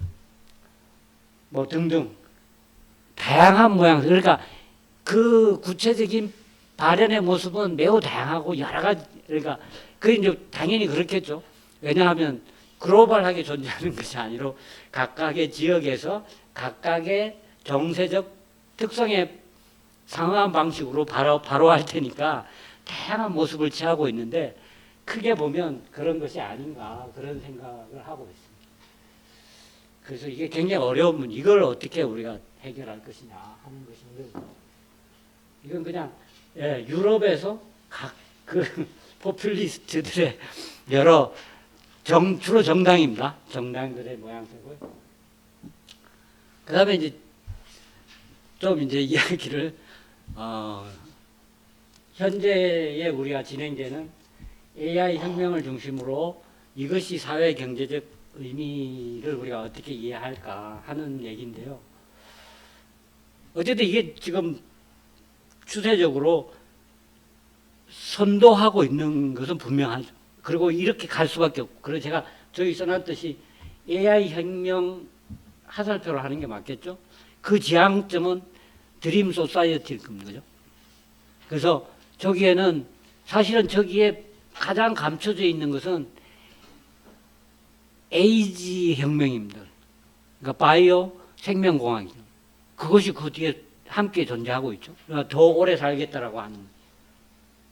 그 다음에 이제 아티피셜 인공지능이라고 하는 게 이제 AI 혁명이라고 하는 것으로 표현되고 있는데, 그 주변에는 사실은 그거 말고도 많은 것들이 함께 하고 있죠. 혼자 있는 게 아니고.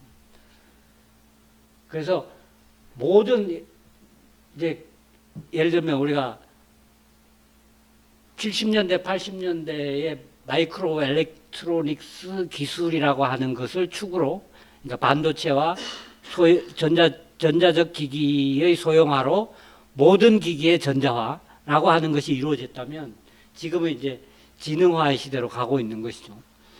그래서 이렇게 이제 AI 투자입니다.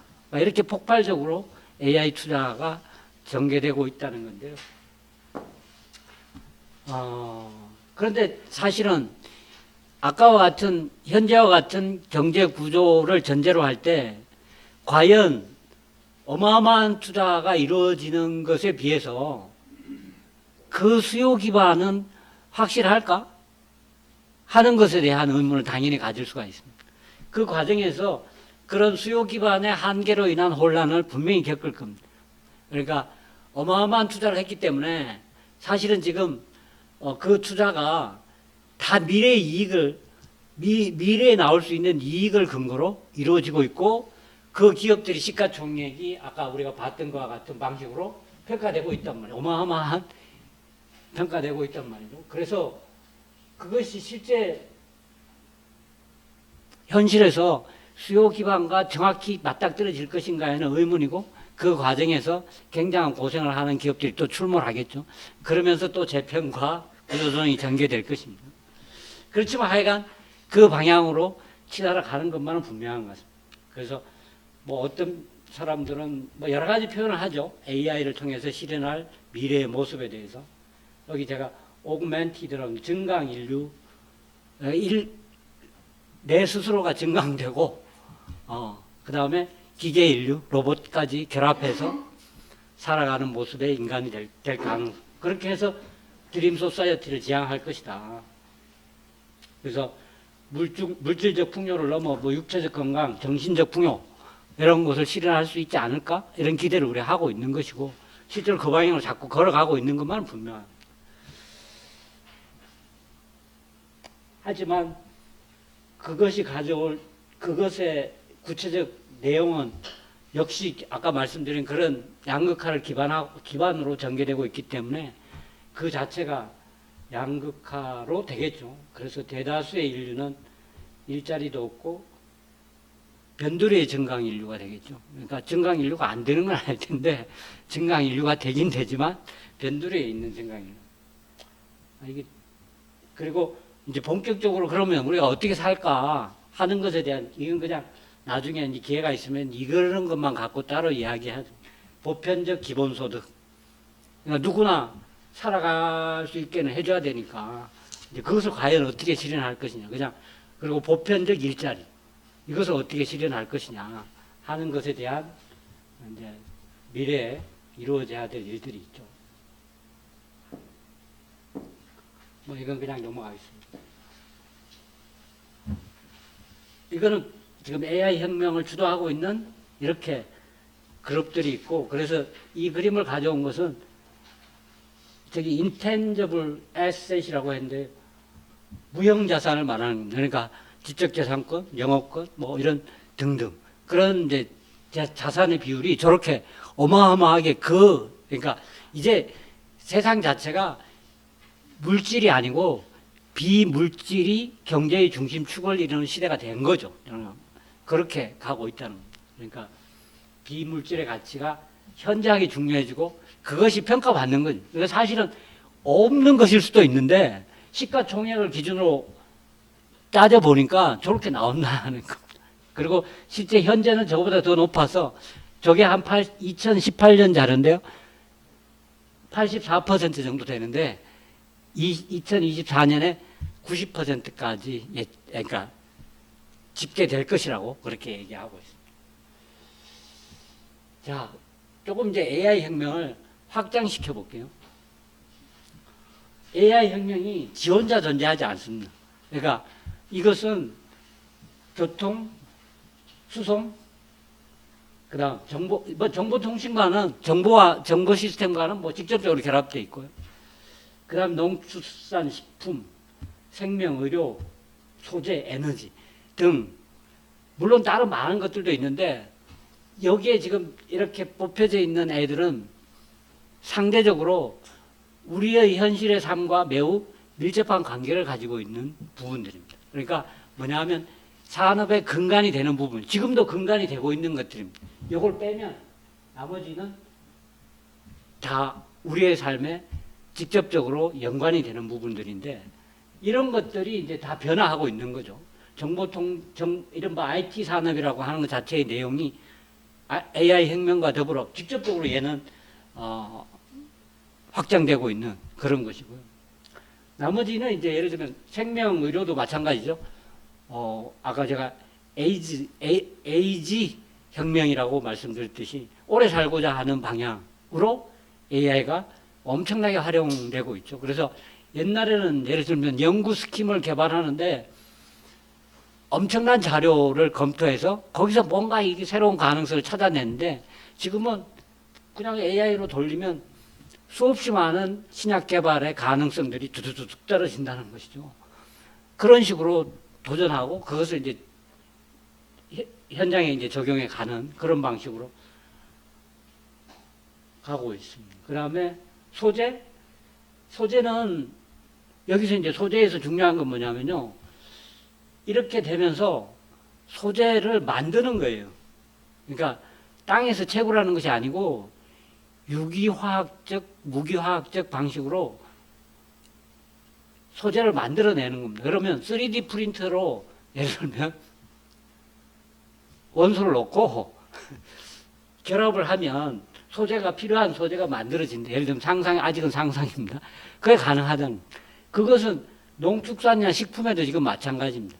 기후위기와 관련해서 사실은 농축산이 굉장히 기후위기에 특히 축산이 기후위기의 주범의 하나라고 하는 거 잘 알고 계시죠. 그래서 축산도 하면 안 된다는 거죠. 그러니까 예를 들면 뭐라 그러죠? 갑자기 생각이 안 나. 자연식을 아니고 그러니까 인공유구를 먹어야 된다 하는 얘기를 하는데 그것도 비건주의자들이 하는 것이 예를 들면 이미 지금 그게 나와 있습니다. 뭐냐면 유기 재료로 고기를 만드는 거예요. 그러니까 콩으로 만드는 게 아니고 그게 1단계죠. 콩으로 만드는 게 1단계인데 유기 재료를 혼합해서 그걸로 고기를 만든다는 거예요. 그래서 우리나라는 뭐 콩으로 만드는 것조차도 좀처럼 잘 접근이 안 되고 있지만 미국의 경우 햄버거 가게에서 비건을 먹을래 진짜 유구를 먹을래 선택 메뉴가 있다는 겁니다. 그리고 비건에서도 실제 유기 합성을 한 고기 메뉴 따로 있다는 겁니다. 그거 먹을래. 이게 현실적으로 이루어지고 있다는 거예요. 그래서 식품도 이제 특히 축산이죠. 이거는 더 이상 하면 안 된다. 왜냐하면 아까 말씀 전제 기후위기 때문에 더 이상 살 수가 없으니까. 그래서 6.15 합성해서 모든 음식의 재료를 그렇게 만들자. 그런 얘기들이 구체적으로 전개되고 있어요. 그러니까 일부는 그렇게 식생활에서 실제로 적용도 되고 있고. 그 다음 교통수송 뭐 이미 다 아시죠? 전기차와 자율차를 축으로 하는, 그런데다가 이 전기차와 자율차가 AI와 직접적으로 결합되어 있죠. 완전히 새로운 시대로. 그리고 이제 그래서 이 교통수송 혁명이 더 중요한 건 뭐냐면 자동차를 이제 더 이상 소유할 것이 아니고 더 중요한 것은 소유하지 않고 그냥 내가 필요하면 그때그때 부르면 어디에서나 쉽게 자동차에 접근할 수 있는 그런 방식으로 간다는 거잖아요. 그게 이미 이루어지고 있어요. 그것도. 그 다음 마지막 에너지인데요. 에너지는 오늘 뒤에서 한 번 더 보려고 하는데요. 에너지도 아까 우리가 앞에서 봤던 이 그림에서 산업혁명 이후 현재까지 예를 들면 특히 석유위기 70년대 1975, 79 석유위기까지 그것을 어떤 논자들은 그것을 추출의 시대라고 합니다. 추출의 시대. 그러니까 뽑아서 쓴 에너지 뽑아서 썼다는 거죠. 그러니까 또는 이제 그것을 화석연료의 시대라고 하는 거죠. 그 화석연료의 시대가 석유위기와 함께 위기를 맞게 된 것이었죠. 그렇지만 그 대안 없이 계속해서 오다가 2000년 전후로 해서 큰 변화가 이제 일어나게 되는 거죠. 그래서 인공위성에 쓰던 태양 전지판을 가져다가 지구의 땅 위에다가 세우기 시작한 게 이제 태양광이 현실적으로 사용하게 된 그런 출발점이 된 거잖아요.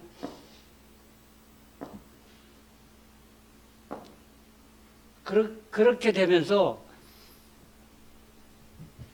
에너지 부분에서는 아까 제가 서두에 독일이 이미 56%를 넘는 수준까지 재생에너지 발전 비율이, 그리고 많은 나라들이 예를 들면 결국 기후위기 협약에서 탄소를 줄여야 된다라고 하는 정책 과제에 동의했기 때문에 그런 방향으로 계속 치달아 가고 있는데 상당수의 나라가 뭐 20%대 30% 이런 수준을 하고 있습니다. 중국의 경우도 거의 30% 육박하는 수준까지 하고 있습니다. 한국은 한 8%, 7 내지 8%밖에 안 돼요. 가장 후진적인 나라. 어쨌든 이 그림을 말씀드리려고 가져온 것은 이게 초록색 그래프가 세계 GDP 성장률이고 거기에 따라서 CO2 방출량입니다. 아래에 있는 그래프는.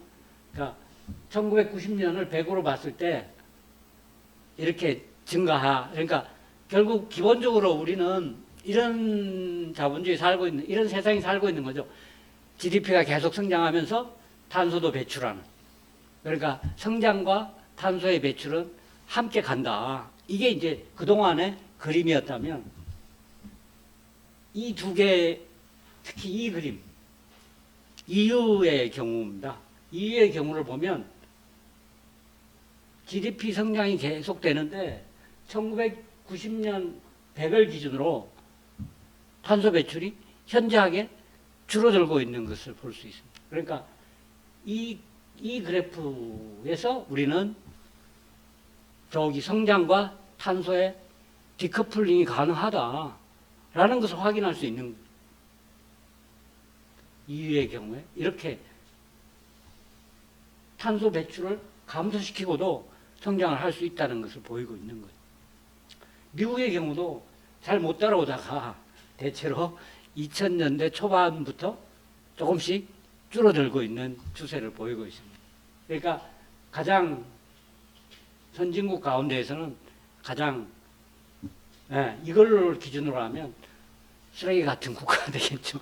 자, 그래서 지금 이 재생에너지 부분에 관해서는 저렇게 예를 들면 이 IEA라고 하는 게 국제에너지기구입니다. 국제에너지기구가 이미 2000년대 초반에 그러니까 2010년 후반, 2010년대 후반, 그러니까 2015년에서 2020년 사이에 거의 모든 보고서에서 저렇게 얘기하고 있어요. 똑같은 얘기라. 지구상의 거의 모든 곳에서 하루 24시간 1년 내내 깨끗한 전기를 공급할 수 있다. 재생에너지를 공급할 수 있다. 그런 얘기를 하는 거예요. 그리고 모든 기존 전력을 경제적으로 완전히 대체할 수 있다. 이렇게 얘기하고 있습니다. 경제적으로 완전히 대체할 수 있다. 라는 얘기는 무슨 얘기냐면 재생에너지의 단가가 그 어떤 발전원보다 싸다라고 하는 거죠. 경제적으로 대체할 수 있다. 구체적으로 그 그래프를 제가 여기 발전 단가 그래프를 넣는다는 게 빼먹었네요. 그 다음 페이지에 나와야 되는데 지금 보니까 없어요. 어쨌든 그래서 뭔가 이 그림을 제가 마지막에 지금 계속 말씀드리는 이유는 이 모양이 미래의 하나의 새로운 모습일 가능성을 담고 있다라고 하는 것을 강조드리기 위해서 이런 가능성이 우리에게 열려 있다라고 하는. 그런데 이제 다른 나라들은 어떤가? 똑같은 기준으로 통계를 낸 그래프를 가져온 건데요. 지금 독일 가장 대표적으로 엄청나게 성장에도 불구하고 탄소 배출을 줄이고 있습니다. 일본도 최근에 들어서 그죠? 2010년대 이후에 정신 차렸나 봐요. 엄청나게 줄이고 있는. 그 다음 중국도 엄청나게 줄이긴 하는데 중국은 기존 그러니까 화석연료를 기반으로 한 산업 성장에 아직도 그것이 중추를 이루고 있는 단계라 그다지 마이너스까지 갈 수 없는 그런 여건이 있습니다. 반면에 한국 뭐 설명 안 해서 이해하시겠죠? 여전히 성장과 탄소 배출이 함께 가고 있어요. 다만 2000년 우리는 대체로 한 7, 8년 전부터 매우 노력하고 있죠. 다만 이 정부 들어서 그 노력이 중단됐습니다만은 재생에너지 확충을 위해서 굉장히 노력을 하고 있는 것이 이제 저기에 보이기 시작하는 그런 단계다. 이렇게 말씀드립니다. 그래서 이걸 굳이 말씀드리는 이유는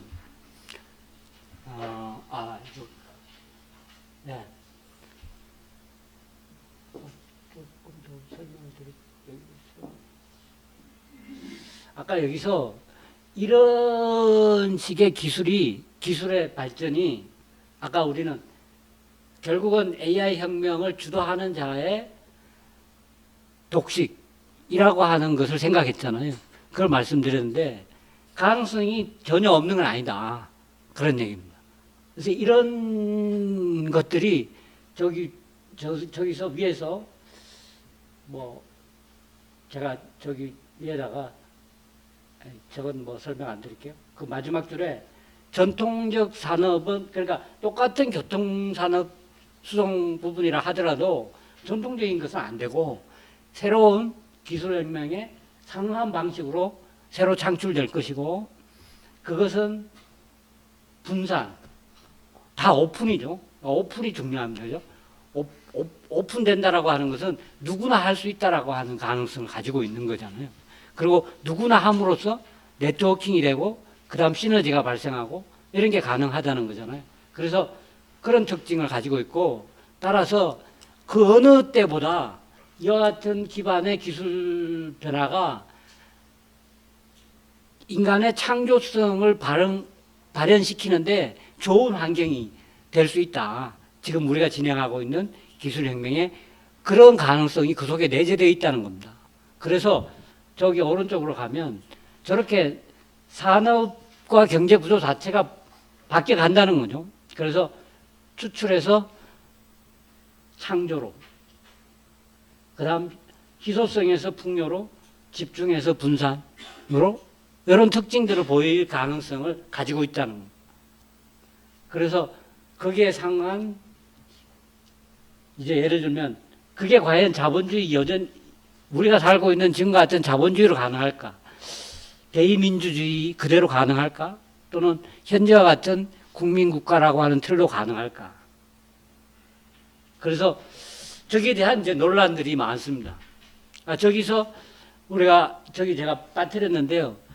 저런 것을 대신할 수 있는 새로운 모양이라고 하는 것으로 이제 릴레이션십 소사이어티, 그러니까 관계성 사회라고 하는 개념들이 이제 논의되기 시작합니다. 그래서 어떤 모양으로 이제 우리가 만들어낼 것이냐 하는 것에 대한 고민들이 이제 있다는 것이죠. 그래서 아까 우리가 앞에 중간에 말씀드렸던 그런 AI 혁명의 승자 독식에도 불구하고 그 기술 자체에 내재된 가능성이 열려 있다.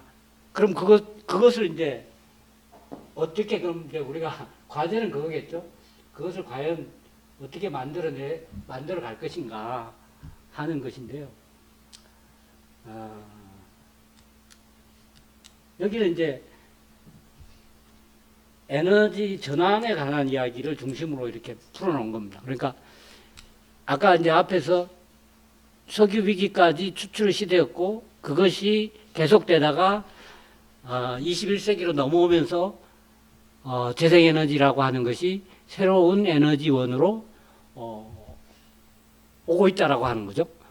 그리고 예를 들면 독일과 같은 나라는 이미 56, 7 이렇게 높은 비중을 이미 올라섰고, 그리고 아까도 봤다시피 그렇게 하니까 독일과 같이 성장과 탄소가 디커플링 되는 것을 볼 수 있었다. 그러니까 모델로서의 그와 같은 방향이 가능하다는 것은 그것이 일단 보여준 것이죠. 그리고 그런 양상이 아까 제가 경제적으로 실현할 수 있다는, 단가가 제일 싸졌다. 태양광도 풍력도. 그래서 경제적 요인에 있어서도 그렇게 발전하는 것이 더 싼데, 그리고 더 중요한 건 뭐냐면 우리는 이제 많은 가짜뉴스 중에 이런 얘기를 합니다. 그렇게 태양광 패널을 많이 만들어가지고 나중에 그 처리는 어떻게 할 건데, 그런 얘기들 많이 하죠. 근데 그냥 단순 비교하면 그렇게 해서 생기는 태양광 패널의 쓰레기보다 그거 안 하고 화석연료를 계속 떼서 만들어지는 쓰레기가 훨씬 수십만 배는 더 많을 거라고 그냥 단순히 비교하면 그렇습니다. 그럼에도 불구하고 예를 들면 태양광 패널을 나중에 어떻게 해서 정리할 것인지, 그 쓰레기를 하는 것은 또 나름의 다 기술 개발과 이미 많은 프로그램들이 돌아가고 있습니다. 어쨌든 그런 식의 변화가, 예를 들면 제가 에너지 부분을 대표적으로 말씀드린 이유는 뭐냐면 그 추출의 시대의 핵심을 이루는 화석연료의 기반이 자연에너지로 바뀌면 굉장히 많은 변화가 일어날 수 있는 토양이 된다는 뜻에서 말씀드리는 겁니다. 그러니까 뭐냐면 우선 이런 게 가장 커요. 그러니까 기후위기나 환경변화에 대한 대응은 뭐 말할 것도 없고, 그 다음에 아까 말씀드린 경제적으로도 가능하고, 그 다음에는 이 재생에너지 가운데 특히 태양광 에너지와 같은 경우는 기본적으로 분산 에너지의 특징을 강력하게 갖습니다. 기본적으로. 그러니까 뭐냐면 독점과 대규모화의 가능성을 물론 가지고 있지만, 하지만 누구나 내 지붕에다가 태양광 발전소 건설하면 돼요. 그러면 내전기에 예를 들면 좀 적극적으로 하면 내전기의 절반 가까이 만들어낼 수 있거든요. 그래서 예를 들면 우리나라와 같이 땅도 없는데 어디다 하냐 또 이런 얘기 할 수 있습니다. 모든 건물에 다 설치하자 이렇게 하면 돼요. 도심에 있는 모든 건물에도 꼭대기 다 설치하라. 그렇게 될 거예요 아마 결국은. 어쨌든 설치할 수 있는 모든 방법과 수단을 가리지 않고 이루어질 것 같아요. 그러니까 그런 방향으로 가면 된다는 것이고요. 그 다음에 태양광은 낮에만 발전하고 풍력은 바람이 있을 때만 발전하잖아요. 그러면 불안정한 전기는 어떻게 할 건데. 그래서 이제 사실은 한국과 같은 나라 불리하죠. 땅도 작고 주변 나라가 없어요. 그러니까 유럽 같은 경우는 서로 주고받으면 돼요. 내 건 예를 들면 지역이 넓으면 발전하는 시간이 다 틀리잖아요. 예, 여기는 9시부터 하는데 저기는 5시간 후부터 발전이 시작된다든가 하는 식으로 그 대표적으로 가장 유리한 나라가 그래서 미국입니다. 그러니까 미국은 순차적으로 발전이 일어나기 때문에 한 바퀴 돌아가면서 종합하면 그러니까 스마트 그리드로 결합하면 되는 거죠. 근데 한국과 같은 나라는 굉장히 불리한 지역이 뭐랄까 고립되어 있는 측면이 강하잖아요. 그러니까 그러나 이것도 하면 되는 거예요. 뭐냐 하면 망만 건설하면 되는 거죠. 예를 들면 만주랑도 하고 일본이랑도 하고 만주를 넘어서 중국, 동남아랑도 하고 이렇게 결합해 나가면 가능하다라고 하는 게 전제고요. 그 다음에는 이제 사실은 이제 그 다음에 기술적으로 하는 거는 배터리를 많이 쓰는 거죠. 그런데 최근에 이제 어떤 얘기가 나오냐면 여기 슈퍼파워라고 써놨잖아요. 슈퍼파워라는 게 뭐냐면 그러니까 재생에너지의 발전량을 필요한 전기의 3배에서 5배를 만든다고. 3배 내지 5배. 그렇게 하면 다 해결 가능하다는 거예요. 그러니까 거기에 그것을 보완할 수 있는 배터리를 많이 줄이는 거죠. 왜냐하면 배터리 가격이 워낙 비싸기 때문에 사실은 배터리를 100% 결합한 스마트 그리드는 비용이 굉장히 많이 올라가요. 그러니까 배터리를 가능하면 줄이는 방향으로 하려고 하면 그게 3배의 규모로 발전량을 맞춰서 건설하는 것이 훨씬 싸다는 거예요. 배터리 쓰는 것보다. 그리고 3배를 하면 그러면 전기가 막 남아도는 지점들이 엄청나게 많을 텐데 그건 어떻게 하냐. 낭비 아니냐. 그러니까 그렇게 하면 그 남는 전기를 활용할 수 있는 방안도 얼마든지 많이 존재한다는 거예요. 뭐 예를 들면 이런 거 많은데요. 예를 들면 낮에 그 무슨 뭐 대표적 이런 거죠. 수력 발전 가운데 물을 다시 끌어올려서 전기를 만드는 그걸 무슨 발전식이라고 하는데요. 물을 값싼 시간에 전기가 싼 시간에 물을 다시 끌어올렸다가 발전을 하는 거죠. 그걸 무슨 식이라고 하는지 생각이 안 나네. 어쨌든 그런 등 그다음에 뭐 상하수도 관계에 전기가 필요할 때라든가 그 말고 추가적으로 그런 전기만 이용해서 생산을 하겠다는 자 등도 나타날 것이고 등 그렇게 해서 그것을 슈퍼파워라고 부릅니다. 그러니까 그런 식으로도 얼마든지 해결할 수 있다고 말합니다. 그래서 이 오른쪽에 있는 양수 발전만 예.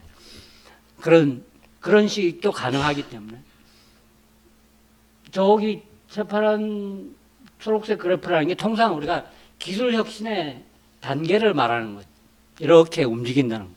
그래서 지금 예를 들면 우리가 지금 살고 있는 통상의 이전의 많은 기술들은 이제 다 이렇게 하강하고 있는 중에 있다는 거죠. 그러니까 우리가 앞에서 봤던 교통도, 수송도, 먹거리도 다 모든 산업들이 전부 다 지금 이렇게 갈 것이라고 예측하는 것입니다. 그리고 아까 그 AI를 축으로 한 그런 새로운 산업들이 지금 바로 하고 있다는 얘기고요. 그 다음에 제가 경제적으로도 다 가능하다라고 아까 말씀드린 그 포인트가 중요한 겁니다. 그러면 자동적으로 누구나 그죠? 그게 이익인데 누구나 하게 된다.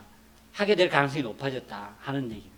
그래서 이것을 마지막에 가져온 이유는 그래서 예를 들면 수출 시대의 기준이 되는 에너지원 자체를 완전히 바꿔버린다는 이야기죠.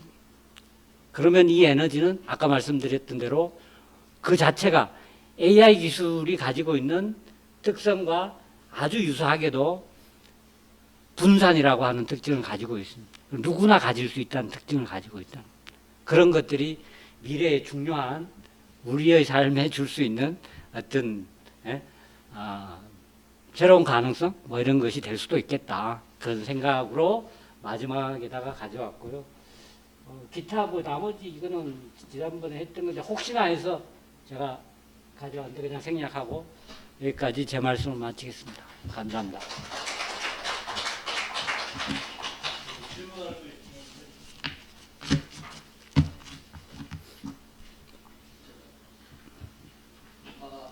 그 말씀 잘 들었습니다. 지금 그 직군의 경우는 사업 구조상 일본의 그 경제랑 그 엔화의 영향을 많이 받고 예, 예. 지금 트럼프 2.0 시대에 도래하면서 그 일본 경제가 어떤 뭐 긍정적 영향을 받는지 부정적 영향이 더 큰지 보고요. 그 다음에 얘들이 뭐 국내 정부 불안 때문에 엔화가 약세 영향이 있겠지만은 이전에 달러 대비 엔화가 150원 이하로 떨어졌다가 다시 또 엔상태로 가지고 160까지 올라갔는데 인위적으로 일본이 그 엔을 좀 개입할 수 있는 건지 그런 가능성이 있는 건지. 일본은 예 사실은 아까 우리가 요즘 또 일본을 무시하는 경향이 있죠. 제가 중국은 넣고 일본을 넣지 않았는데요. 근데 일본은 사실은 굉장히 고생했죠.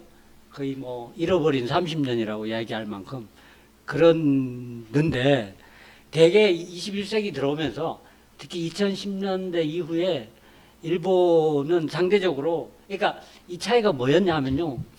독일과 일본의 경우는 상대적으로 강한 기반을 갖추고 있는 나라잖아요.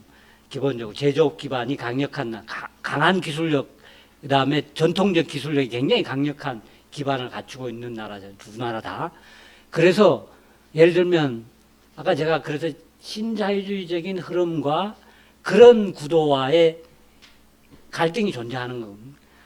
그런데 일본의 경우는 또 그렇고 독일의 경우도 그렇고 그런 신자유주의적인 흐름 속에서도 자기 기반을 유지하면서 살아왔던 그런 측면이 있었다고 볼 수 있는데 그리고 그것이 예를 들면 그 표준에 결합되지 못해서 계속 예를 들면 어려움을 겪어왔다고 볼 수 있고 그런데 2010년대 이후에 상당한 변화를 구가하고 있는 걸로 일단 보입니다. 그러니까 특히 최근 한 5년 사이에 그래서 예를 들면 특히 그 기업 이른바 우리가 글로벌 스탠다드라고 하는 이런 틀에서 기업 측면에서 예를 들면 기업의 해결을 평가하는 기준 이런 것들을 굉장히 이제 글로벌 스탠다드에 맞는 방식 그다음 최근 와서 우리가 무슨 그 도덕적 기준이나 이런 것까지 이제 지금 기업 가치를 평가하는데 포함시키고 있잖아요. 그런 것들을 포함해서 기업 구조 조정이 상당히 예를 들면 근사한 방식으로 실현된 것처럼 지금은 보여요. 그래서 이제 니케이가 계속해서 상향 추세를 그리면서 올라온 것이죠. 그런 구도 속에 사실은 약간 친미적 스탠스가 보다 더 적극적으로 작동되면서 일본의 산업 구조조정에 상당히 유리한 측면으로 작용한 부분이 있어요. 그러니까 예를 들면 글로벌한 투자의 흐름이 예를 들어 갑자기 무슨 일본의 현대적 의미의 반도체의 생산 기반이 취약한 측면이 있었는데 거기다가 들어붙는 그런 일들이 최근 몇 년 사이에 일어났잖아요. 그래서 그런 부분들이 이제 그런 게 이루어진 것은 일본이 기업 회계나 기업 행동에 있어서 글로벌한 스탠다드에 상당히 근접하는 노력을 한 결과라고 할 수 있겠죠. 그것을 친미적이라고도 부를 수 있고요. 어쨌든 그러면서 일본이 상당한 부분 예를 들면 이제는 잃어버린 30년으로부터는 좀 아주를 한 거 아닌가 이런 생각이 들고요. 그런 점에서 여전히 상대적으로 엔화 자체가 상대적으로 이 약세 기조적인 약세라고 하는 것에서 완전히 충분히 벗어나 있지는 못하지만 현재로 볼 때는 상대적으로 원화 대비 강한 분위기는 가져갈 가능성이 많아 보여요. 그러니까 그런 방향으로 엔화가 상대적으로 원화에 대비해서는 강한 기저적으로 강할 수 있는 가능성은 상대적으로 가지고 있다. 이런 측면이 보여요. 다만 한국이 현재의 흐름을 벗어날 수 있는 어떤 가능성을 보이면 좋은데 현재로 봐서는 한국은 상당 부분 구조조정이 상당 부분 좀 뭐랄까 진행되어야 할 그런 측면을 가지고 있지 않나 그런 생각이 들어서 상대적으로 달러는 오히려 원화에 대비해서는 강할 수 있는 그런 기조에 있다 그런 생각이 들어요. 좀 구체적인 나중에 한일 문제나 이런 거 기회가 있으면 한번 얘기를 해보죠. 네.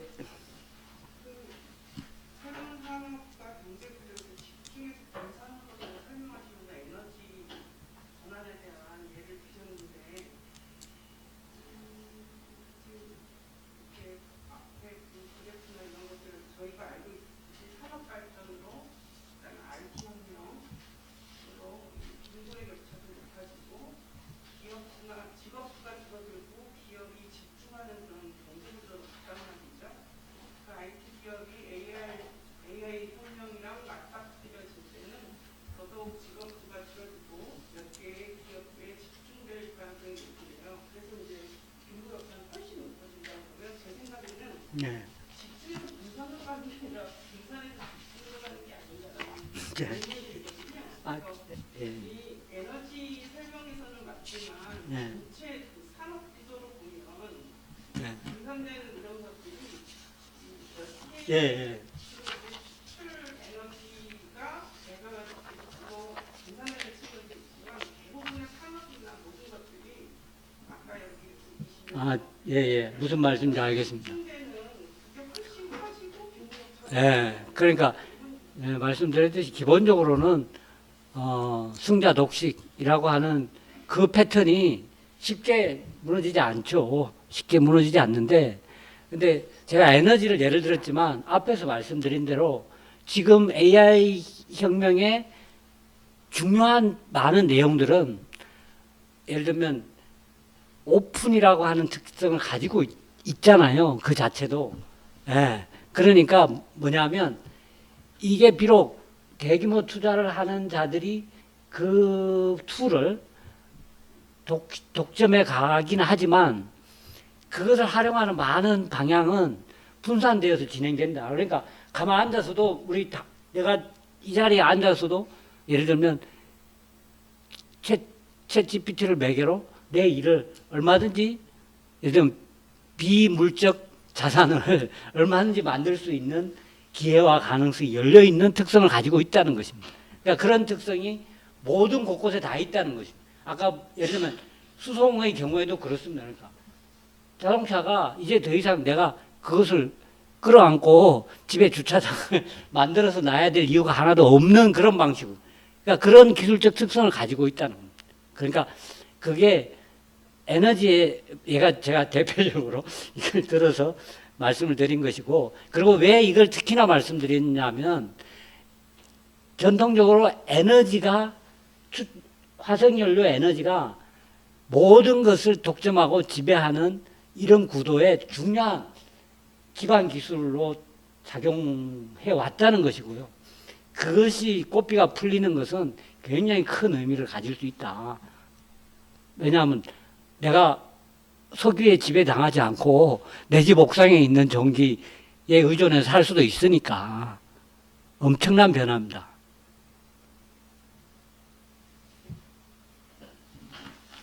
오늘 여기까지 하죠. 그래서 뭐 뒷부분에서 지금 열심히 뭐 그 설명회 하고 있거든요. 그래서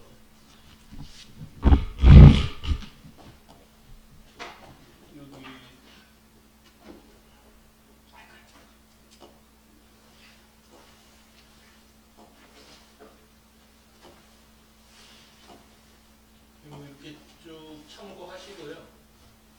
그리고 판매사 쪽에서는 지금 공고가 굉장히 임박한 소상공인 스마트 사업 지원 자금 받는 거 설명을 할 거예요. 이거는 오늘 공고했는데 참여하면은 기업들의 스마트 사업을 어떻게 접목시킬까 하는 거하고 직결이 되더라고요. 그래서 되게 중요한 내용 같고 나머지도 오늘은 굉장히 이제 재밌는 얘기요. 저는 재밌었던 것 같으니까 생각을 완전히 다르게 해야 되는 그런 계기였는데 이것도 또 당장의 현실도 중요하잖아요. 그래서 뭐 AI고 뭐고 당장 먹고 살아야 되는 문제도 되게 중요하니까 마케팅을 어떻게 할 거냐, 그다음에 우리가 어떤 상품을 가지고 해외에 직판하는 게 중요하냐 이런 얘기도 이렇게 접목하면은 훨씬 재밌을 것 같아요. 그래서 참조하셔서